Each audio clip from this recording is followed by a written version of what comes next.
Começou, vem com a gente. Olhando pra você, meu irmão, eu não vejo somente pecado, não. Sobre todo o seu rosto estão as marcas dos lábios suaves da mãe. Ao longo de todo o caminho da cruz, o povo sentia dois focos de luz. Suave silêncio Maria produz. São marcas de passos que hoje conduz na cruz. Quando todos se foram, sozinho outra vez ele se sentiu. Quando tudo ficou consumado, então o colo suave da mãe ressurgiu. Toda lágrima contida de mãe, toda frase engolida na dor, tem nos beijos a chance de pôr azeite nas chagas de nosso Senhor. Eu sou uma chaga de amor, eu pertenço ao corpo de nosso Senhor. Eu preciso no colo da mãe estar, pois lá o pecado não vai me alcançar. Encontrei um lugar para descansar, pois dali Jesus nasceu e ao morrer pra lá desceu. Nunca mais vou me separar, a ti Nossa Senhora vou me consagrar. É da igreja este lugar, é da igreja, é da igreja este lugar. Ana Bruninho.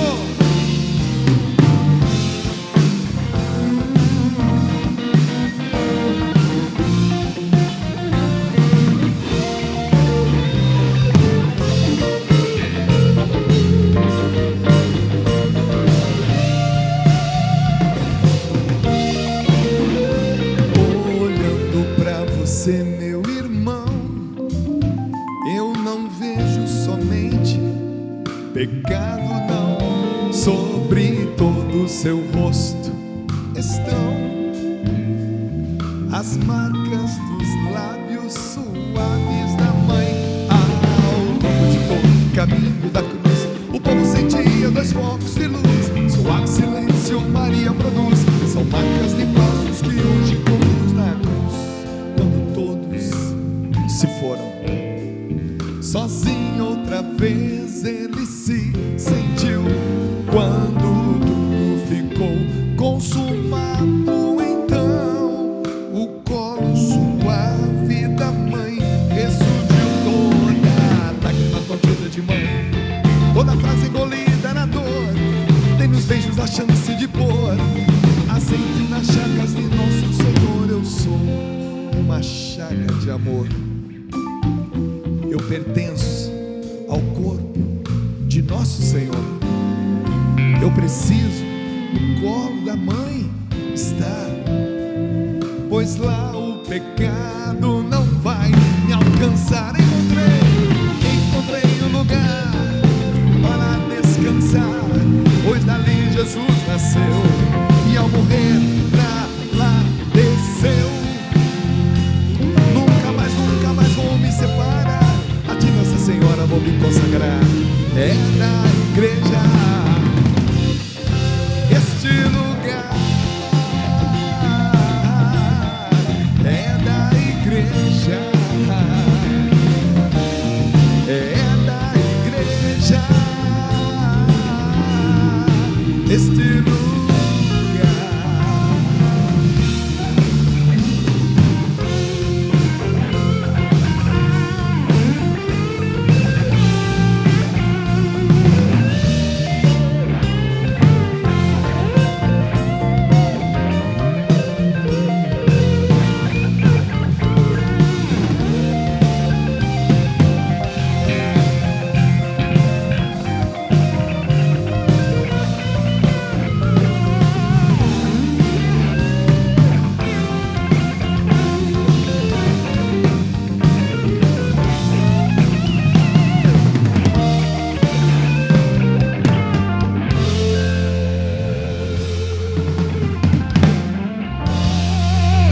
bem-vindos à Rede Vida de Televisão, o canal da família da boa notícia. Você está no programa Acredite, tá bom? Que é mais do que ter fé.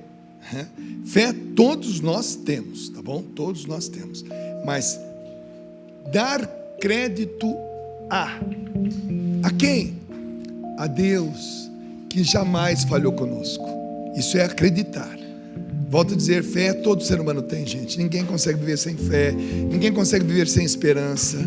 Mas quando nós descobrimos que a nossa fé, que a nossa esperança precisa estar em Jesus Cristo, aí eu creio, aí eu sou um crente. Eu sempre gostei desse termo, apesar desse termo ele muitas vezes determinar nossos irmãos evangélicos. Ele é crente. Não, gente, crentes somos todos nós.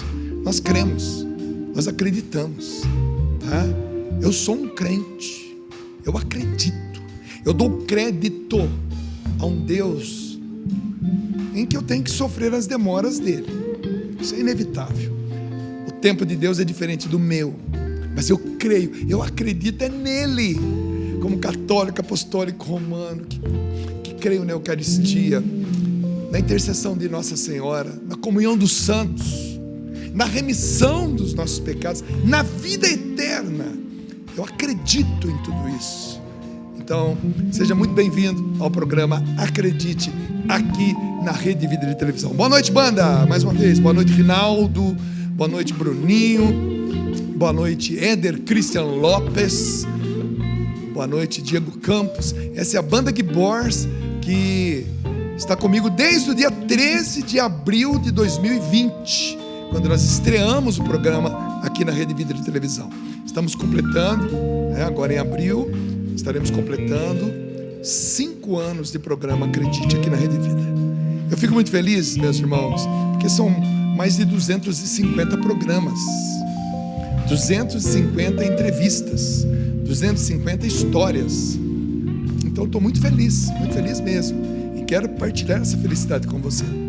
No programa de hoje, nós teremos o Café Bolinho Teologia com o nosso querido professor Felipe Santos, que vai falar sobre a criação do homem. A criação do homem. Então é uma visão teológica disso que é muito bacana. Mas eu estou tão feliz também hoje, porque hoje, finalmente, eu consegui trazer um cara aqui no programa, que eu sou fã dele, já era fã dele tocando guitarra, tá bom? O cara, você se lembra da Banda Eterna? Danilão na bateria, como é que era o nome do cantor mesmo, aquele morenão alto? Como é que era o nome dele? Alexandre Soul, né? Alexandre era o cantor, e também tinha 2 guitarristas. Eram 2 guitarristas, era um só, era só você mesmo? Então, peraí, era o Danilão na batera, o Alexandre, cantor, tecladista quem era? Douglas, o tecladista era o Douglas, e na guitarra tinha um cara ali, imagina, a banda Eterna é uma banda de rock pesado, né? Que marcou uma época maravilhosa. Quem poderia imaginar que aquele guitarrista fosse pintor e fizesse um quadro como esse? Só Deus mesmo, gente. Olha a perfeição disso aqui. Você conhece o Paulo Frade? Já começa aí a seguir aí no Instagram, @Paulo_Frade, @Paulo. Já abre aí no seu celular para você entender com quem nós vamos conversar hoje. Esse cara é fantástico. Ele é um dos melhores do Brasil, e eu ouso dizer que entrando para valer no cenário internacional, mundial, pela técnica dele. Ele vai falar para nós se eu estou certo ou se eu estou errado, né? Porque ele é um pintor clássico. É assim que fala? Não, melhor definição é pintor clássico. Ele é um pintor clássico. Ele é brasileiro. Você já está entrando aí no Instagram, né? Põe aí, pega seu celular aí, escreve aí, @Paulo_Frade. Veja a quantidade de obras para você entender o que vai rolar aqui no programa, tá bom?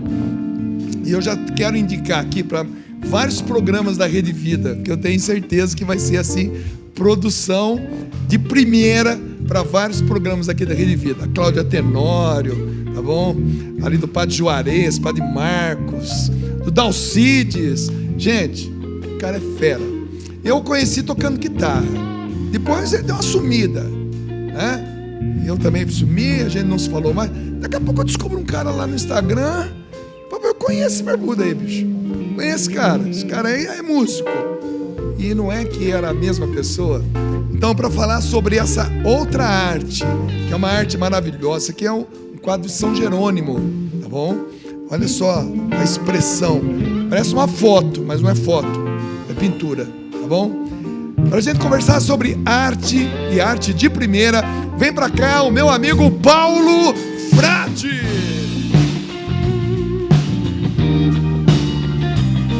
Que legal. Por favor, fica do lado da sua obra.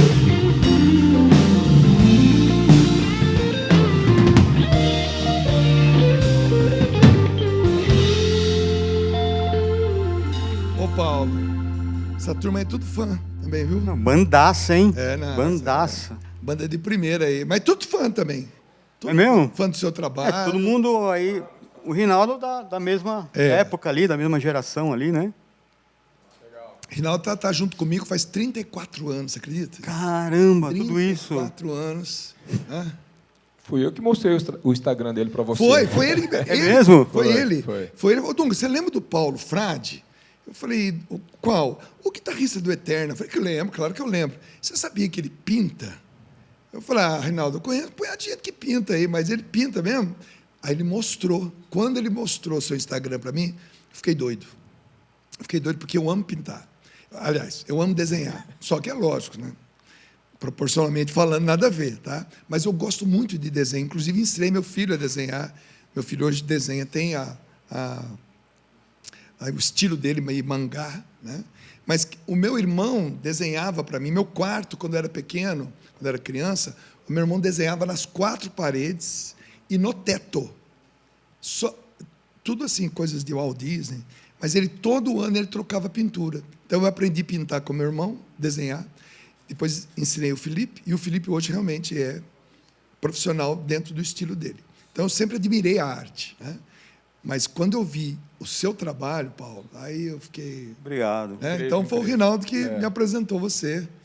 E eu lembro de todas as guitarras que ele tinha, hein? Ah, é? Desde a Washburn, depois a Jane. A Jane tem até hoje ela. A Jane, a Fender Strato Preto, uma Gibson Nighthawk. Eu era fanzaço Ele lembra do cara. tudo mesmo. Falando para você, mas... Fanzaço do cara pra caramba. Faz Depois agora, eu vi... Faz alguma coisa errada para você, nós vamos ficar sabendo. A gente segue. Agora aposentei a guitarra, entre aspas, né? Porque minha esposa e minha filha... Não, você tem que tocar. Toca para mim, pai. Você tocava no show, eu nunca vi você tocar. Aí, anteontem, eu liguei a guitarra toda enferrujada, as cordas tudo velhas, mas eu fiz um somzinho lá em casa. Que legal. Gente, olha, hoje nós vamos conversar com o Paulo Frade.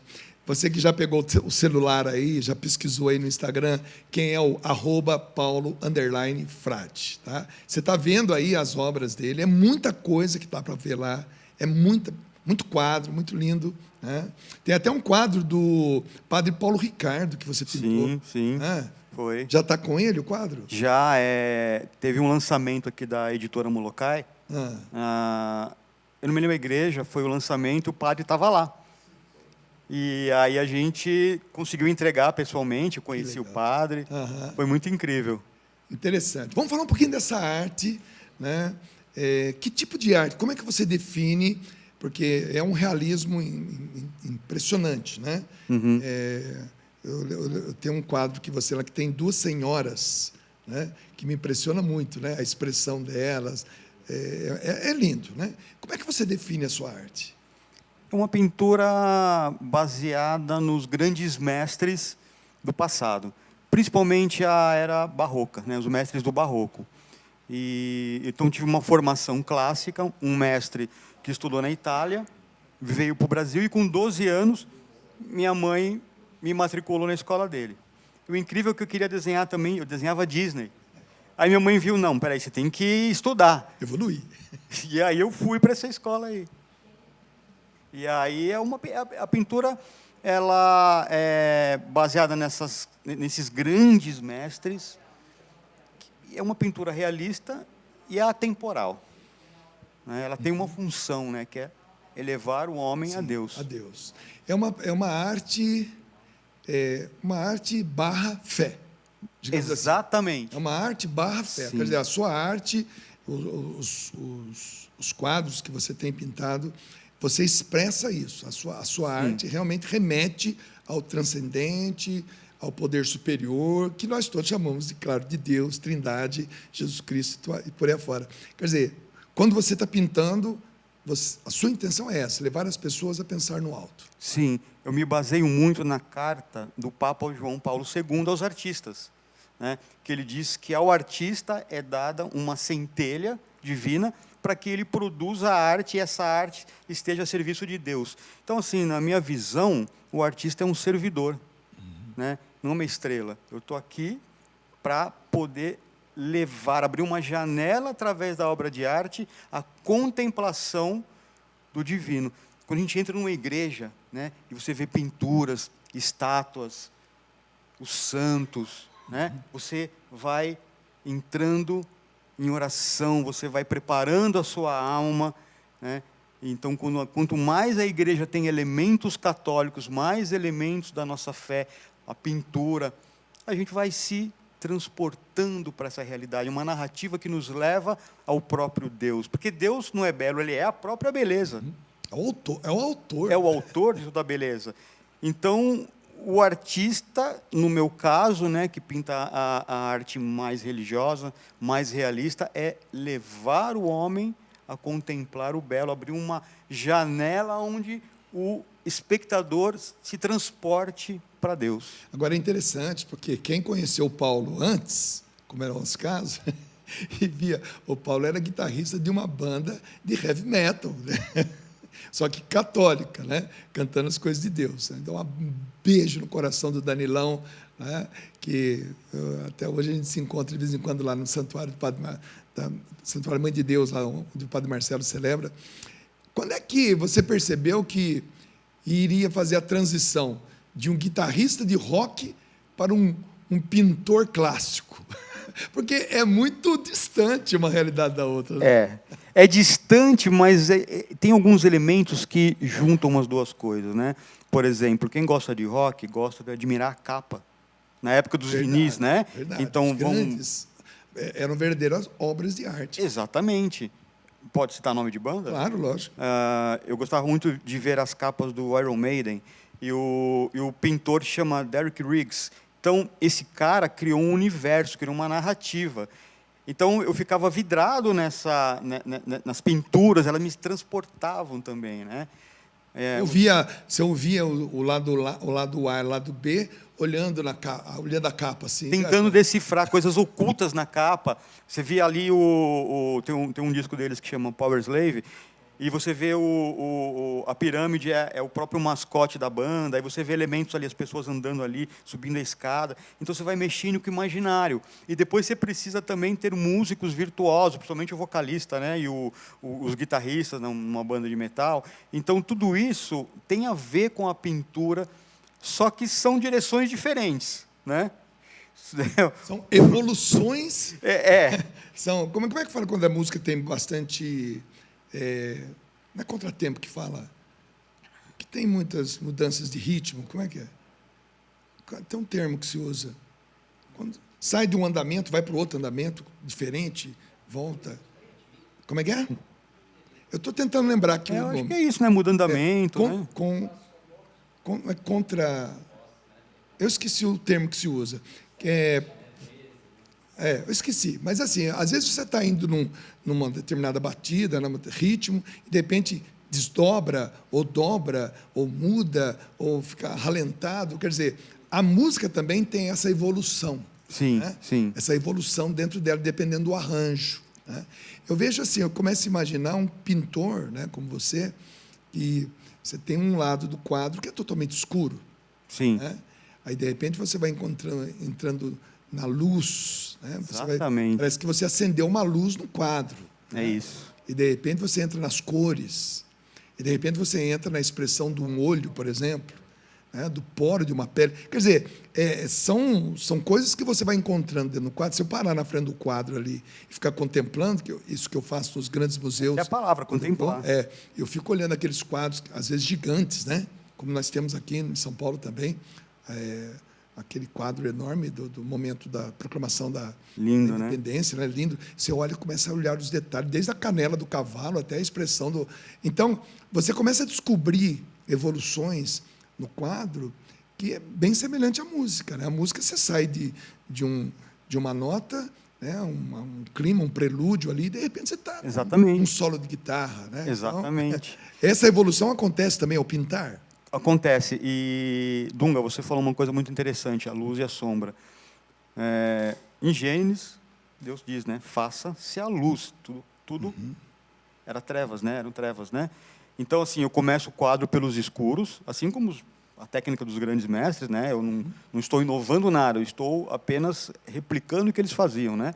Então, começa do escuro, e aí as trevas estão lá. Mas, quando você joga a luz em direção à sombra. Então, a luz ela dissipa as trevas, né? Então, a técnica ela tem a ver também com a criação. Você vai jogando a luz em direção às sombras, e nunca o contrário. As sombras não invadem as luzes, né? Porque elas não podem fazer isso.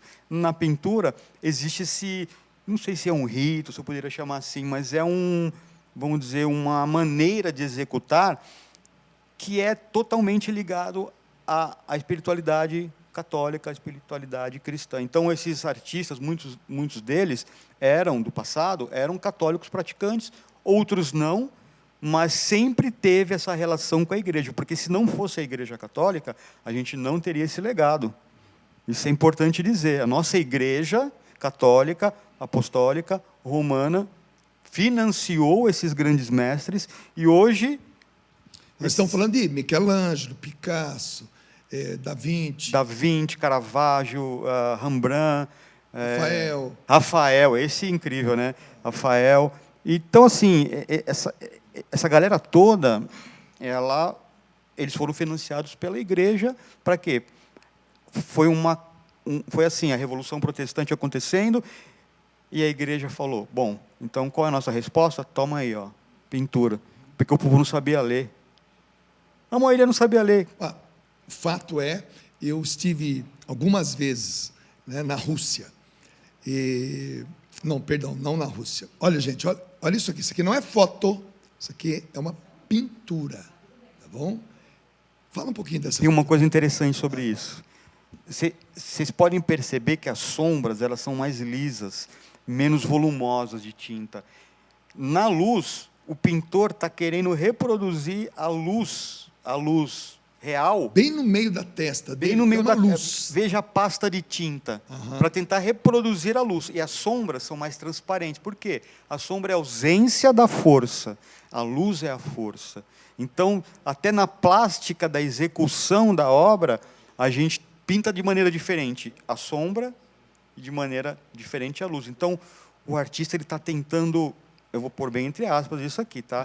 Brincar de Deus, ele quer recriar. Sim. Só que ele não pode, ele vai co-criar com Deus, né? Ele vai co-criar, não criar, porque eu não posso criar nada sem a matéria do zero, só Sim. Deus, né? Mas eu posso co-criar. Então, a maneira do artista desesperadamente querer reproduzir uma realidade tridimensional numa tela, que é um plano, vamos dizer, bidimensional, ele precisa ter recursos. E um desses é em pastos de tintas ali nas regiões de luz.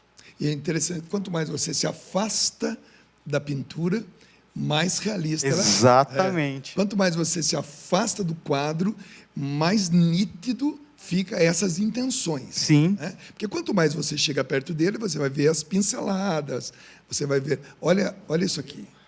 É impressionante. Né? A primeira vez que o Rinaldo mostrou para mim os seus trabalhos, eu falei, não, Rinaldo, isso aqui é foto. Não, isso aqui não é foto. Não, Dunga, o cara está pintando. Eu falei, Rinaldo, esses dias ele estava no palco com a gente, tocando ali, antes de nós, depois de nós. Não, isso aqui, você está enganado, Rinaldo, isso aqui deve ser alguma coisa. Não, Dunga, isso aqui é pintura. E foi aí que eu me encantei realmente pelo teu trabalho. E eu não vi a hora de te trazer aqui, porque eu sou seu fã. A verdade é essa. Obrigado, eu também. Me tornei... Não, mas eu sou mais. Nisso aí eu faço questão de ganhar de você. Então, agora, vou fazer as perguntas de quem está em casa, tá? Tá. Gostaria de fazer para você.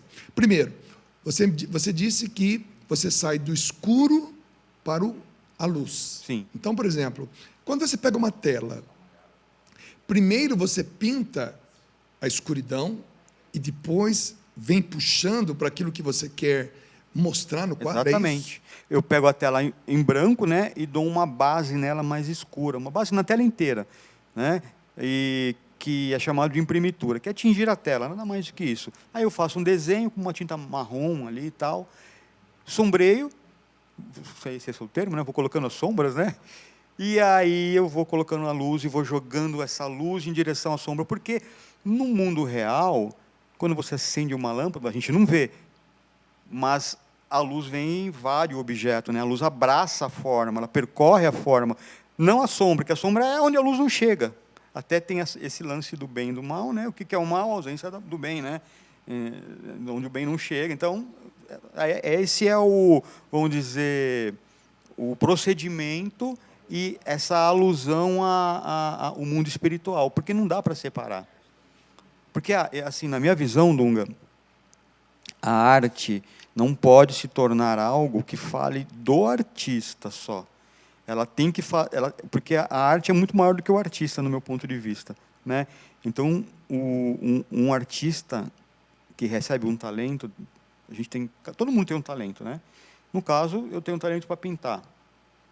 E eu tenho que pôr esse talento a serviço daquele que me deu esse talento, que é o próprio Deus, né? Porque hoje se quer se matar a existência do talento. Não existe talento, o cara só estudou. Não, tem que estudar, mas tem talento. Se você me puser para apresentar o programa, eu não vou fazer isso. Eu não sou comunicador, jamais farei isso, porque não é nato, não é um talento que foi me dado. Se você colocar o Rinaldo para pintar, ele vai fazer aquela bolinha e os varetinhas, né? E ainda vai ter que escrever o que é. E se você me colocar para cantar, vocês vão ter que sair da sala. Cada um com a sua arte, né? É bacana demais. Agora, esses quadros que estão aparecendo, por exemplo, como esse, foram quadros que já foram pintados e você faz uma, entre aspas, tá? Uma releitura. Uhum. E também você tem obras que você realmente criou. Sim. Né? Por exemplo, creio eu que aquele quadro, não sei se vai aparecer aqui, daquelas duas senhoras. Sim. Né? Não sei se aquilo lá foi se você fez a partir de uma foto, se você ou você fez a partir de um quadro mesmo, não sei dizer. Mas o que é mais difícil? É você pegar um quadro que um grande pintor fez e você fazer uma releitura... Como esse, por exemplo. Como esse, né, de São Jerônimo, ou você pegar uma foto de uma pessoa e você pintar pela primeira vez aquela foto. O que seria mais difícil? Eu acho que é mais difícil você criar uma obra e executar. Essa que você está citando, são duas senhoras, esse quadro está na Espanha e a gente está para trazer ele, estava falando com a minha esposa, né, esses dias mesmo, porque eu adoro esse quadro, um dos mais técnicos que eu tenho. Porque a minha Fico impressionado de ver. Ele impressiona. Eu fiz a foto da minha tia e da minha mãe. A minha mãe está rezando o terço. Aquelas duas senhoras, então é sua mãe e sua tia. Sim. E a minha tia está segurando a fotografia do meu avô. Sim. Então eu falo, esse daí. Essa aqui. Essa daí. De todas as fotos, de todos os quadros que temos lá no seu Instagram, toda vez que eu vou visitar o seu Instagram, eu paro um pouquinho nelas. Né? Eu acho esse um dos melhores. Eu não sabia que era sua mãe e sua tia. E o seu avô. Eu não sabia. Então, eu falo sobre a impermanência da nossa existência, né? Aí a minha mãe orando pelo meu avô, pela alma dele, né? E as saudades, essa coisa toda. E a impermanência da vida, né? Então, foi sobre isso que eu quis falar nessa pintura. E eu realmente concordo com você. Para mim, esse é a melhor pintura que eu fiz. Que legal. Não, eu sempre... Porque eu vejo a minha mãe, eu vejo a minha avó. Olha que interessante, né? Isso. Quando eu olho para o quadro, né, apesar de o biotipo ser bem diferente da minha tia e da minha mãe, eu vejo a minha mãe e vejo uma das minhas tias ou até mesmo a minha avó. Né? Quando eu vejo esse quadro, porque a expressão de dor, de saudade, de misericórdia, de entendimento do que é a vida, está tudo no olho das duas. né? Eu vejo, essa aqui é a sua tia. Essa é minha tia. Sua tia. É. Principalmente no olhar da sua tia, o que eu vejo ali? Eu vejo uma mulher que compreendeu a vida, que entendeu como é que é o processo, o tempo, né? Eu acho que... E a sua mãe... Eu vejo a minha mãe, na verdade. Que legal Eu isso. vejo a minha mãe na sua mãe. Então, quando eu olho para esse teu quadro, eu falo assim, poxa, que coisa... Né? Ela fala. Né? E esse quadro está na Espanha? Está na Espanha, que foi um concurso, e primeiro eu enviei uma foto do quadro, aí passou. Aí a segunda etapa era enviar o quadro para ele ser avaliado se ele ia ficar em exposição nesse concurso, e ele passou e estava em exposição. Então, agora a gente vai mandar trazer, né, a minha esposa, a Aline, ela faz tudo para mim, né, essa questão aí. Ela já é a curadora, já, então. Ela faz todo esse tipo de serviço aí, me ajuda na escola, né, tal. Hoje você tem uma escola, você Sim, ensina sim. a pintar também. Eu tenho uma escola de pintura ali na Vila Mariana, ali o bairro, né, próximo daqui. Então, toda criança, adolescente ou adulto que pensa, eu gosto de pintura, eu tenho uma certa habilidade, tenho o dom, mas eu quero aprimorar, né? Pode se matricular na sua escola. Pode. Vamos fazer uma propaganda agora boa. Pode, da sua pode. Escola, tá? Como é que suponhamos que eu tenho um filho que pinta, meu filho pinta, ele igual o Felipe. O Felipe, eu fui chamado na escola, muitas vezes, a professora dizia, Felipe, Dunga, eu estou explicando, seu filho está pintando. Eu estou explicando, seu filho está olhando para baixo, quando eu vou ver, ele está pintando. E me chamou lá para fazer uma grande reclamação do meu filho. Falei, professor, e como é que estão as notas dele? Não, as notas dele estão maravilhosas, ele só tem nota boa. Ah, é? Então pode deixar que eu vou falar com ele. Pode ficar sossegado, que eu vou dar uma dura nele. Chamei o Felipe, falei, Felipe, seguinte, fui chamado na escola, sua professora disse que ela está escrevendo na lousa, ela vira, você está pintando. Ela está explicando alguma coisa, ela vira para você está pintando. Diz que você não está prestando atenção nela falando. Mas eu perguntei também como é que estão as suas notas. E ela disse que as suas notas estão ótimas. Então, eu vou falar uma coisa para você. Continua pintando, só não deixa ela perceber. Porque suas notas estão boas. E hoje o Felipe, ele trabalha com desenho. Né? Sim, então, eu não podia cortar sim. aquele dom dele. Eu vi que era um dom. Então, você, mamãe, você, papai, percebe que o seu filho tem um dom um pouco mais, sabe, aprimorado, a pintura. Então, presta atenção. Como é que eu faço? Eu entro em que telefone? Tem um WhatsApp da minha esposa, Aline Frade, que é faz todas as matrículas da escola. Fala o número? Agora, fala. 11 9 6439 13 24. Eu acho que eu deixei até para a produção. Então já está aparecendo aqui. Já está aparecendo ali, ó. 96439 1324, é isso? Isso. E tem o contato da Thaís Santos, que é a minha marchand, né? Eu também deixei nos contatos, então ela faz a questão da encomenda de obras, tal, vendas. Como você perguntou, né, das obras, né? Muitas são encomendas. Suponhamos que você esteja vendo o programa agora e você queira fazer uma homenagem ao seu pai, à sua mãe. E tem aquela foto que você já mandou ampliar, botou no quadro. É linda a foto. Foi a melhor foto tirada dos seus pais, ou do seu filho, da sua esposa. Você quer um quadro dessa foto? Desse nível aqui? Você quer um quadro dessa foto? Então, você vai ligar para esse mesmo telefone que está aparecendo aí. Porque uma vez eu fiz isso. Eu mandei uma foto minha e da minha esposa para o Paulo. Só que naquela época, Paulo, eu não estava preparado, não, tá? Porque tem um custo, tá bom, gente? Aí o Paulo fez o orçamento, eu falei assim, meu amor, tá vendo esse cara aqui? Esse cara é um pintor. Eu vou mandar essa foto para ele fazer esse quadro nosso que vai ficar na nossa sala para o resto da vida, nossos netos, nossos bisnetos. Aí eu mandei para ele, claro que veio o orçamento. Eu falei para ele, você está vendo, meu amor?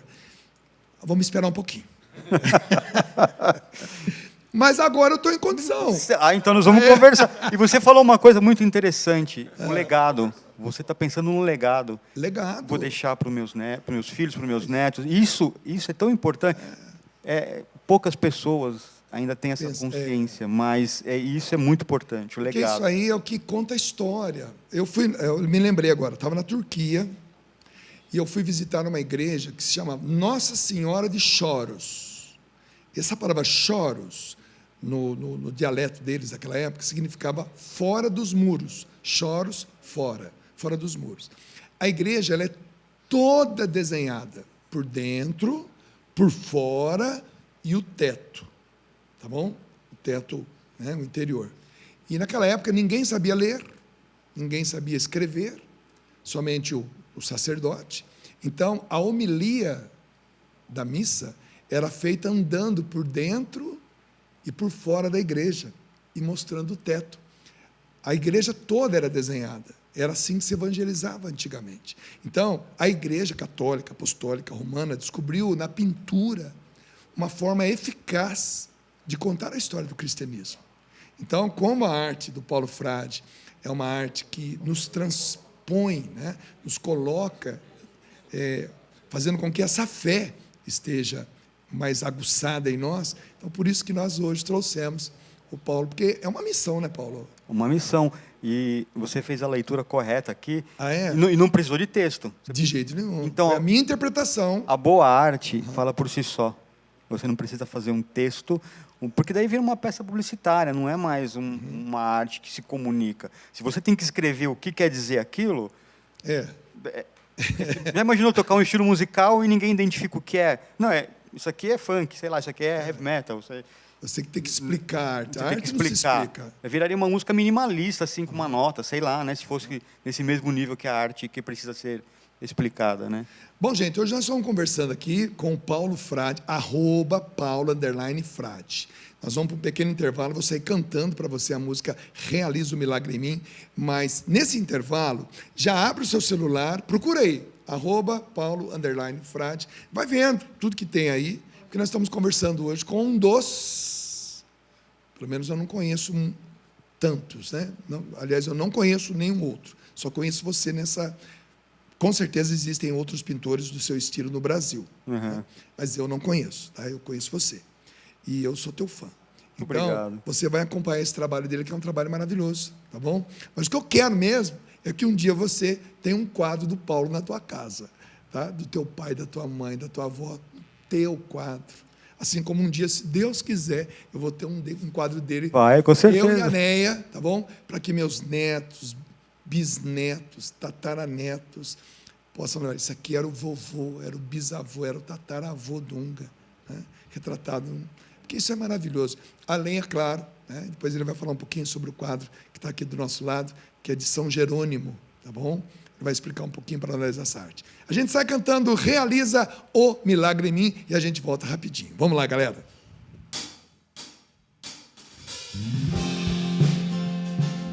Você está na Rede Vida de televisão, o canal da família e da boa notícia. Simbora, vamos lá.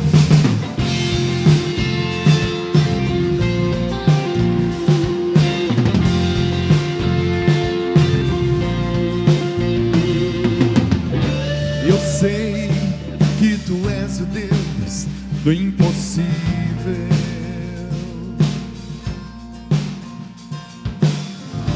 Eu sei que tu és o Deus de milagres.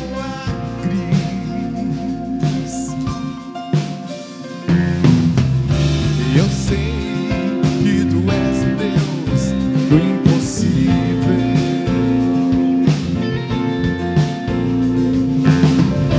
Eu sei que tu és o Deus de milagres. Tu que ouves a nossa oração, tu que ouves a nossa oração, tu que escutas o nosso clamor,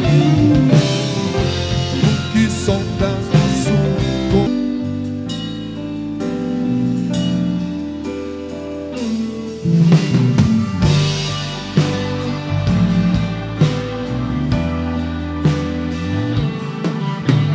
Hoje pedi a Deus para curar meu corpo, o fim do sofrimento, uma intervenção, coisas que herdei, vícios que adquiri, limites que vejo em mim, mas não nasci assim. Com um olhar de paciência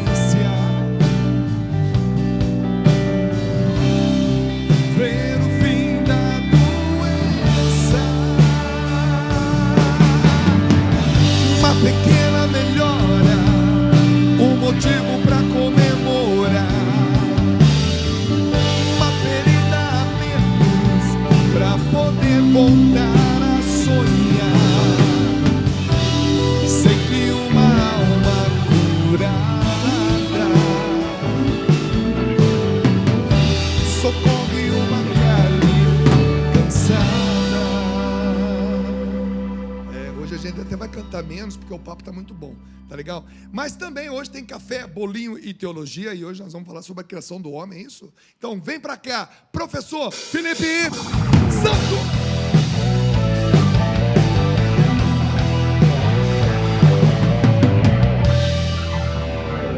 Cumprimento os professores aí. E aí, galera? Professor de baixo, professor de guitarra. Evoluiu, né? Não é mais cavaquinho? Carnaval chegando, né? Você vai gostar do nosso convidado hoje, cara. Brincadeira, né? É covardia. É top da balada, bicho. Vamos lá com ele outro lá. nível. Vamos lá. Cara, eu tô aqui impressionado com o quadro. São Jerônimo. Você devia ter preparado hoje o Café Bolinho para falar de São Jerônimo. Para falar de São Jerônimo, né? Nossa, ia ser... Também não avisei, né? Bom, agora, você vai ver uma outra arte agora. Vou ficar até com vergonha. É uma outra arte. Vamos tomar um café. Toma café, Paulo? Tomo. Opa. Toma lá, vamos servir o Paulo aí. Cafezeiro. Ah, é? Ixi, então é dos nossos. Obrigado.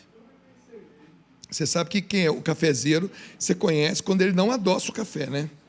Exatamente. Se ele adoçar o café, ele já... Bacana. Beleza, vamos fazer um brinde aqui a todo tipo de arte, né? Mas hoje, de maneira especial, a pintura. E realmente, você conta para nós aquela história do Papa que mandou buscar que pintou a Sistina, o Michelangelo. Você conta para nós. É uma história muito interessante. Quem fez o café? Paulinho. Paulinho é o nosso recepcionista aqui, gente. Ele fica na frente aqui da Rede Vida, a gente chega aqui e ele que vem fazer o café para nós. Paulinho tá usando bigode. Tá chique de bigode. Bigodão. Como que é a referência lá? Ele tá parecendo Rodolfo Valentino. Rodolfo? Isso é velho, hein? Caramba. Vou pesquisar. Da época do meu avô, essa daí. Isso aí é antigo. Bom, Felipe, você escolheu a criação por quê? Obrigado. Vamos lá. Eu acho que Agora a gente sente e aprende um pouquinho. Isso. É um tema... Pode ficar, não atrapalha não.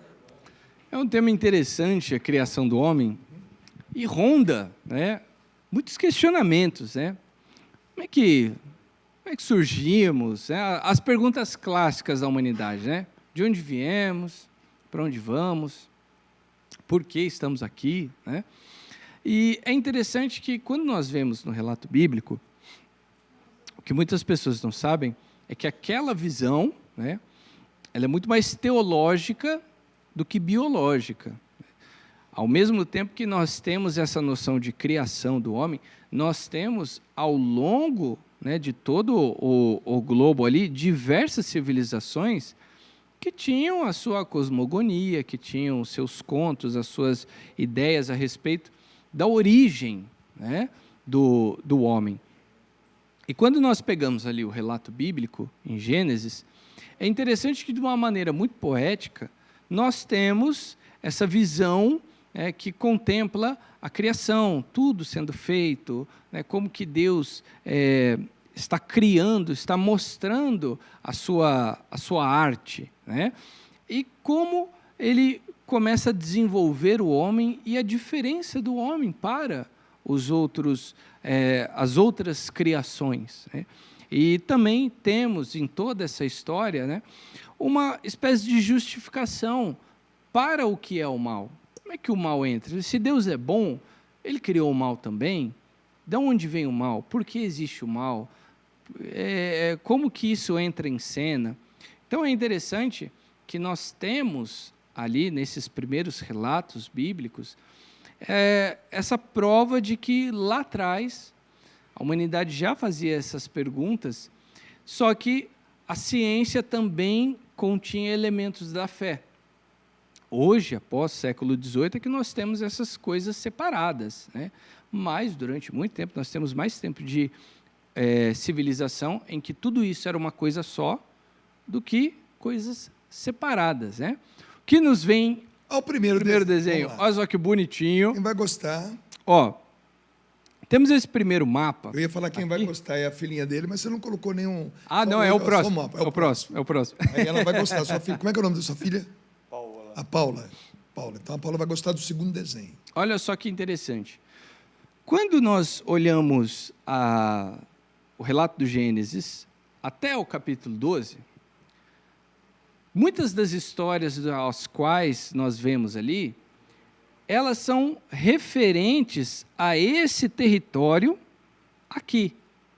O finalzinho do Golfo Pérsico aqui, o Rio Tigre e o Eufrates. Aqui embaixo nós temos a antiga região da Suméria, aqui a Acádia, o que posteriormente isso aqui vai ser o Império da Babilônia. O que nós temos de mais antigo, pela arqueologia, vem daqui. Então, pontas de flecha, tabletes de argila, contos, tudo vem daqui.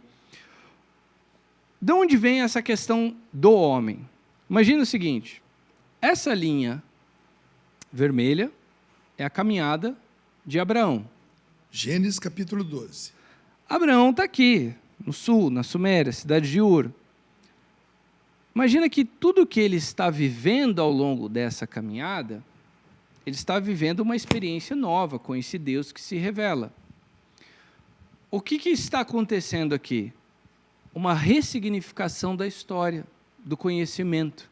Então, é interessante que Abraão vai ser esse primeiro que vai começar a olhar a história, a olhar a ciência, a olhar a cosmogonia, a origem das coisas e colocar Deus ali. É como hoje, depois de convertidos, quando nós olhamos para a nossa história e vemos tantos os acertos quanto os erros e vemos assim, nossa, Deus agiu aqui. Deus agiu através dessa pessoa. Olha, Deus fez tal coisa. Olha, Deus me protegeu disso. Olha, ainda bem que eu tomei essa decisão. Então, o que Abraão está fazendo é essa primeira análise. Colocar Deus na história da humanidade conhecida. O que, consequentemente, podemos Segundo passar. desenho, por favor. Aí Paulinho vem vai gostar. os desenhinhos, de forma mais infantil, Nós temos essas, quando nós vemos no relato ali da criação do homem e da mulher, nós vemos os nomes dos rios que contornam o paraíso, o rio Físion, o rio Geom, o rio Tigre, o rio Eufrates. Fala das regiões que estão associadas, tanto à região da Mesopotâmia, quanto também parte do Egito. Então, nós vemos que nós carregamos tradições antigas e, no meio pagão, geralmente todas as espécies elas são originadas por um casal primordial, que eles têm esse título, o casal primordial. Houve um casal primeiro que dele vieram essas espécies. Isso em todas as culturas. Isso em todas as culturas. Nós teremos um casal que dá origem aos deuses, teremos um casal que dá origem aos homens, aos animais, aos deuses, sei lá, do submundo, do mundo, Olimpo. dos deuses, do Olimpo, enfim. Temos tudo isso. A mesma mentalidade que carrega aqui. Porém, olha que interessante, agora não é simplesmente um casal primordial. Agora é uma obra de Deus que, diferente das outras criaturas, tem esse sopro divino, tem essa capacidade de perceber Deus na criação. Veja, a partir daqui, nós vemos que o leão, ele não percebe que Deus existe. Ele não sabe que ele é chamado de o rei da selva. O elefante não percebe que Deus existe. Os outros animais não louvam a Deus, não questionam, não agradecem, não se preocupam com o destino da alma. Isso é próprio do humano, porque feito à imagem e semelhança. Embora de carne, nós aspiramos as coisas do alto de maneira natural. Então, é interessante que ele vai começar a jogar o tempero monoteísta na cultura pagã já existente. E quando nós olhamos mais adiante, pode passar aqui, nós vemos aqui aquele primeiro relato da confusão dos irmãos, Caim, que a princípio Ele está com cara de Caim. Esse está com cara de Caim. Você viu a cara amarrada dele? Tá mesmo. Marrento. E aí é interessante o quê? Porque aqui nós também vemos essa diferença, né, de funções, de povos. Os povos agrícolas, os povos pastores, né, esses povos que vão entregar, né, as suas oferendas a esse Deus até então desconhecido, que não tem templo, não tem uma classe sacerdotal. Mas aqui nós vemos nele essa consequência da saída do paraíso. Nós vemos, ao mesmo tempo que o homem saiu do paraíso, uma inclinação natural para a inveja, para a cobiça, uma aptidão à morte, mas ao mesmo tempo, pode passar? Próximo desenho. Nós vemos Abel. Ó, Abel, que bonitinho.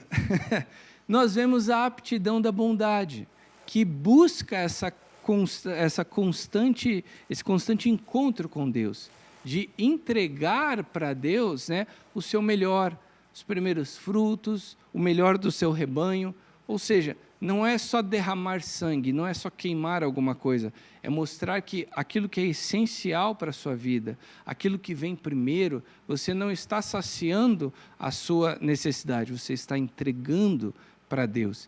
Então, é bonito que esse relato começa a nos mostrar isso, a consequência do egoísmo da carne que carregamos, que a igreja posteriormente vai desenvolver toda uma catequese sobre o pecado original, mas essa ligação natural que nós temos com Deus, porque somos criados por Ele.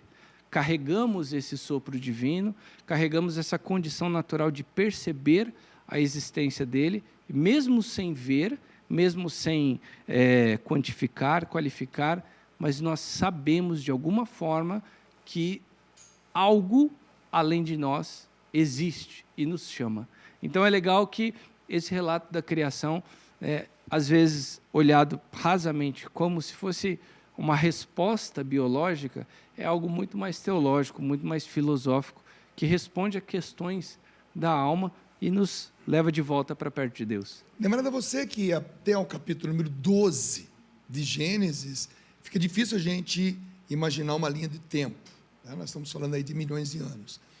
Capítulo número 12, nós estamos a 1970 anos antes de Cristo, com o chamamento de Abraão. E aí vamos começar realmente uma caminhada mais cronológica na Bíblia. Mas tem muita coisa para você, só escanear aqui com a câmera do seu celular, esse QR Code que está aparecendo. O professor Felipe Santos, que é historiador, teólogo, tem mais de 200 aulas divididas em alguns módulos para você se aprofundar. Tem cartas paulinas, os perigos da teologia da libertação, você tem ali mariologia, você tem ali angiologia, você tem Bíblia, é muito bacana. Venha estudar com o professor Felipe Santos e siga-o também no Instagram, @profFelipeSantos. Bom, valeu! Valeu! Hoje os seus desenhos foram mais avaliados. Tá? Muito bom, muito bom. É um nervoso aqui. Esse foi mais um Café Bolinha em Teologia com o professor Felipe Santos.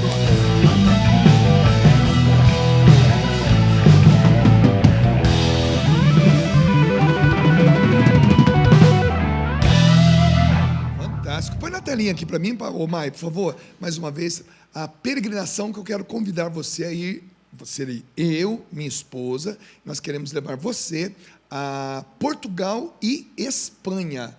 Então você pode pegar o telefone ou então pegar uma canetinha, já anotar aí. O telefone é 12 31 86 20 55, tá bom? É o telefone da Obra de Maria. A partir do dia 2 de abril, 9 dias em Portugal e também Espanha. Lá em Portugal vamos, é claro, fazer uma experiência muito bacana lá em Lisboa. Vamos lá à Torre de Belém, de onde saíram as caravelas para virem nos descobrir aqui, trazer a nós a nossa fé, né? Junto com aqueles padres jesuítas. É uma história maravilhosa que nós vamos ver ali, em loco, tá joia? Um pouco daquilo lá. E, é claro, vamos fazer a experiência de comer um pastelzinho de Belém, um bolinho de bacalhau. E depois vamos para Fátima, onde vamos viver toda a espiritualidade dos 3 pastorinhos, tá joia? Vamos rezar bastante, tá? Depois vamos para a Espanha, Saragoça, Ávila, Toledo, Madrid. Vamos conhecer a história de alguns reis que se tornaram também santos, que se converteram. Vamos conhecer a história de Santa Teresa d'Ávila, de Nossa Senhora do Pilar, padroeira da Espanha, tá bom? Vamos a Madrid, é claro. Uma peregrinação maravilhosa, com missa diária e muito convívio.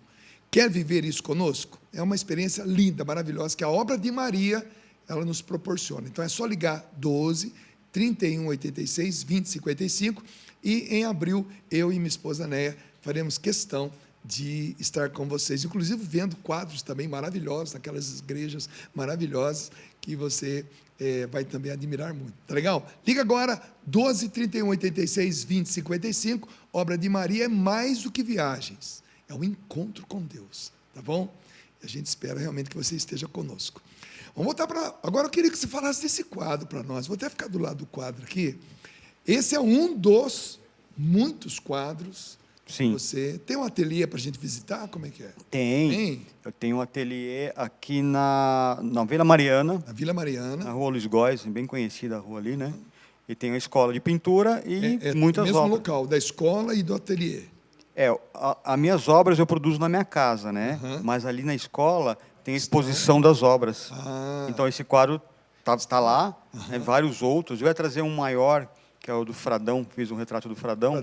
Fradão que é assim, um ícone naquilo que nós conhecemos hoje como as fazendas, né? Os centros terapêuticos, a fazenda de recuperação, que a gente popularmente fala, mas o Fradão, ele é um pioneiro, junto com o Frei Hans, desse trabalho no Brasil. Você pintou Exatamente. o Fradão, então? Pintei o Fradão, tem no Instagram, acho que está fixado no começo ali, inclusive. Ah, legal. E Então, se você quer conhecer todas não, porque já tem obra espalhada por aí, né? Sim. Mas muitas das obras aqui do Paulo Frade, então você vai nesse endereço que está aparecendo aqui no rodapé da sua televisão, que vai estar toda lá. Inclusive essa aqui. Fala pra nós. inclusive, essa peregrinação que vocês vão fazer, muito interessante, eles vão para Portugal, né? Vamos. Eu tenho 2 obras em Coimbra, Oh. na igreja de Santa Cruz. Olha que bacana. Então, você que está acompanhando o programa aí em Portugal, inclusive eu estarei em Portugal aí em setembro, né, junto com os campistas, em Coimbra, você na igreja De Santa Cruz. de Santa Cruz, aí em Coimbra. Milagre da mula, milagre eucarístico, quando a mula se ajoelha diante da Eucaristia. Uau! Eu pintei isso para lá. Como é que esse quadro vai parar lá? Como é que é isso? Aí eu fui contratado para fazer, pintei aqui no Brasil e mandei enrolado, né, a tela solta. Ah, foi uma encomenda de lá. Foi uma então. encomenda de lá, uma encomenda de lá. Legal, cara. Pô, bacana. Por curiosidade, de 0 a 10, em que número você está a nível de um artista conhecido a nível mundial? Só para eu te respeitar mais ainda.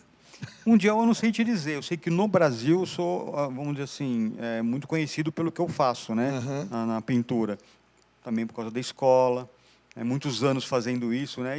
Isso foi meio que junto com a música, mas eu deixava meio de lado porque é difícil ser 2 coisas ao mesmo tempo, né. Então a música ficava em primeiro lugar e a pintura lá, mas depois Você inverteu. está se dedicando exclusivamente à pintura há Sim. uns 20 anos?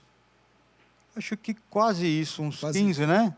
Uns 15, 15 anos. Há 15 anos você 15 se anos. dedica a isso. O último show do Eterno, o Felipe estava lá. Ah, é? No Carioca Clube. A gente fechou com chave de ouro ali no Carioca. Foi a partir de lá, só a pintura. Lá para cá você pinta. Então, hoje, no nosso meio, aqui no Brasil, entre os artistas que têm esse estilo de arte, você... Eu acho que eu estou entre os mais conhecidos. Os top 5. Top 5, isso, exatamente. Top 5. Bacana. Não, eu estou dizendo isso porque isso para mim, gente, olha, sinceridade, é um orgulho, santo orgulho. Obrigado. Tá? Saber que eu conheci uma pessoa que estava conosco nos palcos, nos bastidores, e se destacou dessa forma, né, nesse estilo de arte. Então, isso é maravilhoso. Muito obrigado. Eu não tô aqui enchendo sua bola, não. Não é isso. É porque realmente você encontrou aqui em nós. E causa uma estranheza, né? Ele tocava guitarra, agora está pintando. É uma coisa meio... É bacana demais, né? Deus tem seus caminhos, Tem, né? Eu acho tem. que agora ele falou, não, você vai agora fazer outra coisa que vai deixar o seu outro lado voltar, né? Aham. Agora, você me perguntou Agora, fala para nós. como você disse, bem disse, inclusive, uma releitura, né, de uma obra, na minha opinião, um dos maiores mestres do Barroco, Caravaggio, né, São Jerônimo. Você esteve lá várias vezes, na Sim, gruta, né? Na gruta, lá em Belém, onde São Jerônimo, por 38 anos, né, ele traduziu para o latim, que nós chamamos da Vulgata, né? Vulgata. Mas ele pegava assim trechos em hebraico, aramaico, em grego, né?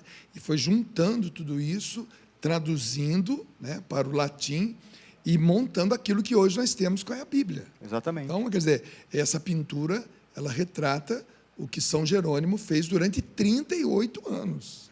Exatamente. E alguns elementos, né, na cor vermelho do martírio, né, mas não significa um martírio. O Felipe estava explicando, né, explicando. Pode ser um sofrimento, né, muito grande, e Uma deve ter dedicação. sofrido, né, ficando lá, Sim. isolado. Segundo o que eles contam, ele fazia isso à noite, porque durante o dia ele tinha que estar junto com os irmãos. Exatamente. Então, ele era cozinheiro também, né? Cozinheiro.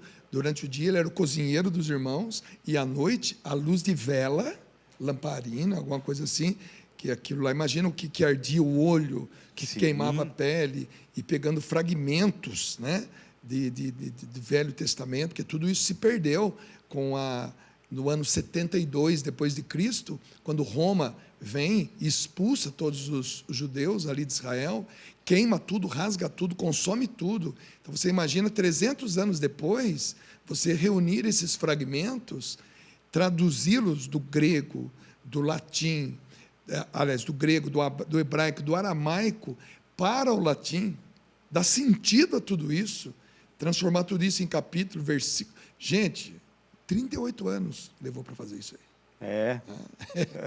Hoje é tudo muito Nutelinha, né? Você imagina o cara ficar numa gruta sem conforto nenhum. Hoje o cara escreve um livro no computador, ou então faz um ar-condicionado. Estou falando de uma gruta, gente, uma gruta insalubre. Né? Úmida. Né? Lá era frio, né? Exato. Imagina fazer isso no inverno. Nossa. Ou fazer isso no verão também. É tudo muito complicado. Né? Mas agora eu queria que você falasse para nós da arte em si, né? Da técnica dela? Da técnica dela. Bom, eu usei uma técnica bem... no meu canal do YouTube tem o processo, tem o pintando, e eu dividi em etapas para que as pessoas possam entender como que é feito. Como eu disse sobre a tela, né, ela é uma tela escura, um marrom castanho, não tão escuro, né? Eu começo a colocar as sombras, então eu sombreio a tela inteira. Depois, uma técnica muito interessante que eles usavam, que é a chamada underpainting. O que é isso? Eles pintavam a figura monocromática, ou seja, pegavam um branco, colocavam as luzes e ia arrastando esse branco em direção à sombra, e se formavam esses tons de transição entre sombra e luz aqui, né? Depois da pintura seca, entra com a camada da cor de maneira transparente. Então, você aproveita tudo que está embaixo, previamente seco, né? E você joga a cor em cima, que é conhecido como velaturas, vem de véu, né? Então você não apaga o que está embaixo, mas com cores transparentes e semi-transparentes vai tingindo tudo aquilo que já estava feito embaixo, com volume. Então era uma maneira de separar o raciocínio de modelar a forma, deixar tridimensional com uma cor só, que era mais fácil, e jogar a cor em cima, e também pela limitação das cores que eles tinham na época, porque não tinham bisnagas disponíveis, né? Fazia tinta na hora ali, né? Uau. Não é que nem a gente... Hoje o pintor é Nutella, né? O quadro original é de que ano, mais ou menos? O original? O original. 1606, século XVII ali, né? Então, vamos imaginar os recursos técnicos daquela época, né? A química daquela época. Tudo tóxico. Chumbo, o branco era o branco de chumbo. Você imagina, né? O chumbo, o cara se intoxica e nem sabe, né? Não sabia na época. O vermelho, talvez pior ainda, porque era derivado do mercúrio. Uau. Os pigmentos que não matavam eram os de terra, né? As cores marrons, Ou terrosas. seja, além de tudo, ainda era um risco pintar. Não, é totalmente arriscado. O cara tinha que fazer a tinta no dia. Às vezes, para a tinta não secar, eles mergulhavam a paleta de tinta na água ou armazenavam em tripas de porco. Uau. Porque não tinha bisnaga, né? Acho que nem sei quando começou a bisnaga, mas acho que Van Gogh já tinha tinta em bisnaga. Mas a bisnaga era de chumbo, as primeiras também. Então, assim, não tinha... tipo, pintar era arriscado. Ou seja, hoje você contemplar no museu um quadro desse, quer dizer, você precisa fazer um voo, né, para o século XVI, XVII, para você entender o contexto daquilo lá, Exatamente. o grau de dificuldade para o artista fazer aquilo. E tem um detalhe, né? Muita gente acha, não, o artista faz de cabeça. Não. Ele tinha um cara na frente dele, posando, e ele olhava e fazia. Para esse grau de riqueza, não tem como você imaginar isso e fazer, né? Ou seja, tinha um senhor lá. Tinha um senhor. Esse senhor é esse aqui. Sim, sim. Já está na eternidade há muito tempo, mas era essa pessoa. E tem um outro quadro dele, de São Jerônimo, que ele está com uma pena se escrevendo, né? Que é o mesmo modelo. Dá para perceber que ele usou o mesmo cara para fazer, né? Então, esses caras da época, era um negócio assim... Hoje tem fotografia, hoje tem projetor, hoje tem... Se bem que eles tinham uma espécie de um projetor também na época deles, né? Mas hoje é muito mais fácil. Eu tiro a foto do modelo e vou usando. Eu não preciso fazer o modelo não precisa o cara ficar parado ali, né? Uhum. Agora, fazer a releitura, né, eu imagino, né? É uma responsabilidade e também vai haver, sem dúvida, o fator comparativo. Alguém vai te avaliar pela porcentagem de aproximação daquilo que é o original. Sim. Né? Se você errar na proporção, se você errar na expressão, quer dizer, você vai ser julgado, avaliado por isso. Sim. Então, alguém que já tenha contemplado esse quadro original e venha contemplar o seu quadro, vai saber a distância que você está da realidade. Sim. Então, quer dizer, você é avaliado hoje por isso. É uma responsabilidade também muito grande. Também. É uma expectativa muito grande também. Eu tenho uma desculpa que eu não vi o quadro original, né? Então, assim, tem esse eu não vi mesmo. Você fez isso pela foto. Pela foto da internet, né? Uma foto... Tem o Google Art, se não me engano, ele tem foto de obras de vários mestres em altíssima resolução. Você vai ampliando, você vê até a pincelada do artista, tal, né? É muito legal. E você, antes de pintar esse quadro, você estudou muito. Estudei. Porque você viu muito, você ampliou, você veio para cá, para lá, você avaliou, pincelada. Exatamente, eu pinto com os olhos primeiro. Eu fico no tablet olhando ali, aí eu vejo as pinceladas. Porque o artista... É uma escultura na tela, porque a pincelada ela vai no sentido da forma. Então, eu quero modelar a forma com os pincéis, como um escultor faz. Ou seja, esse desenho da musculação, Exatamente. A ponta do osso, a sobrinha de gordura, a magreza, a calvície, quer dizer, tudo isso você dá no pincel. No pincel. No pincel. No pincel. Eu vou modelando, vamos dizer assim, né, a forma com as pinceladas. E é lógico que a ideia não é ficar tão bom quanto o original. Foi mais um estudo, porque você também é músico, né? Os músicos aqui, às vezes ouvem um guitarrista, um baixista, um vocalista, um baterista, e quer quer tocar a música daquele cara que a gente admira, não é assim? Né? É a mesma coisa na pintura. Sei lá, trazendo para a guitarra é o Malmsteen das pinceladas, né? Então o Van Halen das pinceladas, uma coisa do tipo, né? Então, assim, foi um estudo e que eu não sei o quanto ele está próximo ou não do original, porque eu precisaria ver. É lógico, não dá para superar esses caras, mas você tenta chegar ao máximo que dá para cada vez ser um artista melhor. Mas, por exemplo, se eu que sou sei lá, não sei como é que chama, o cara que toma conta do museu. O gerente lá. Sou o gerente do Louvre, por exemplo. Né? Sou o curador do negócio lá. Eu estava feito se você fosse, tinha um quadro lá já. Então, aí eu vou lá e vejo um quadro lá da Mona Lisa, por exemplo, tá? E você ousa pintar a Mona Lisa aqui no Brasil. Aí eu chego para você, eu analiso o seu quadro e falo assim,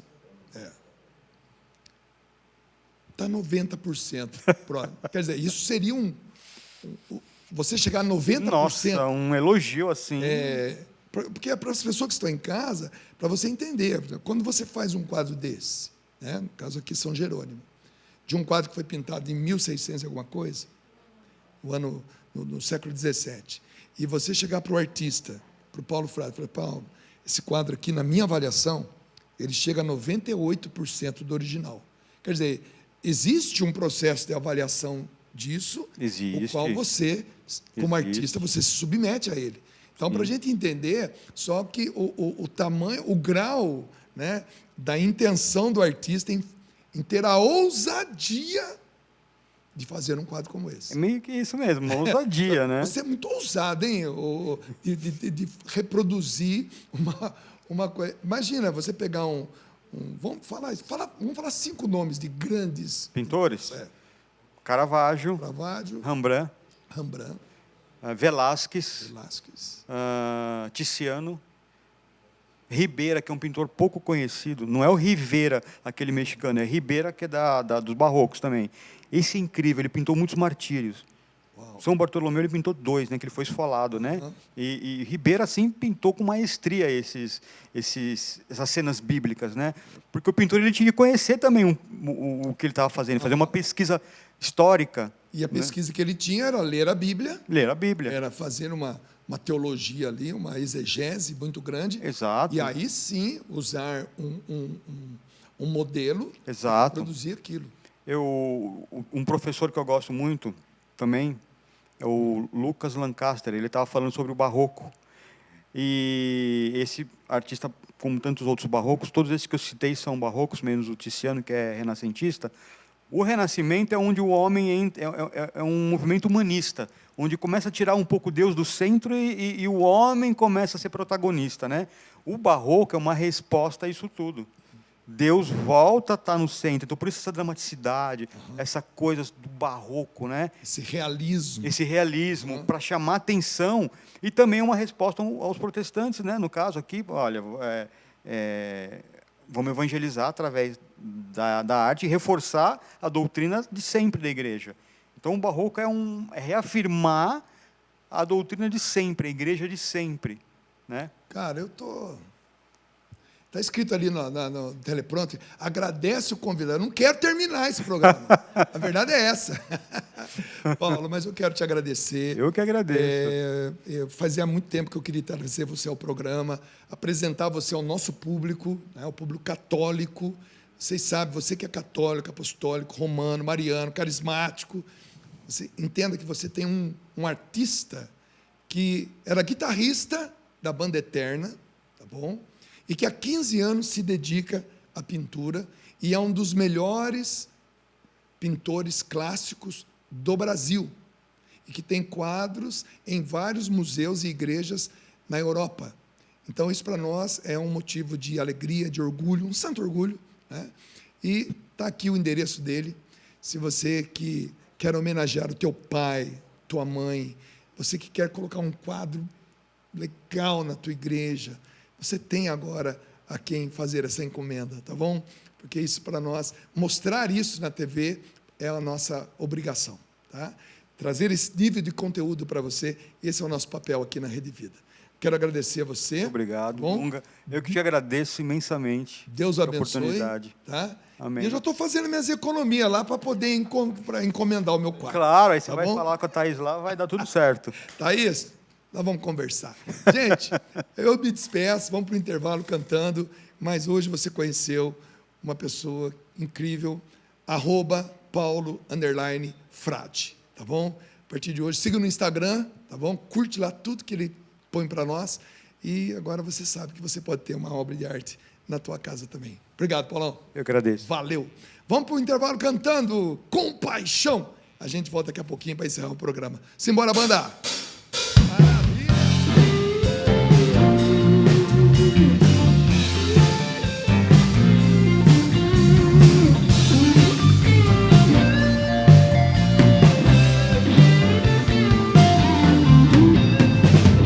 Compaixão é um jeito profundo de amar, penetrando a dor que não deixa gritar. Sente tudo e não precisa explicar. Existe alguém que me conhece muito bem, me ouviu quando então falei sozinho na solidão, aquela lágrima enxugou. Compaixão, alegria e salvação. Deus me conhece, irmão, vive perto do corpo.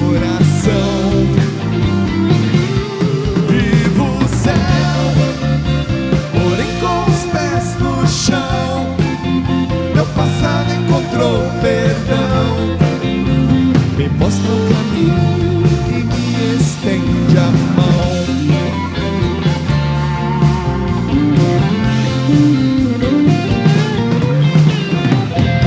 O meu lugar é o céu, é lá que eu quero morar.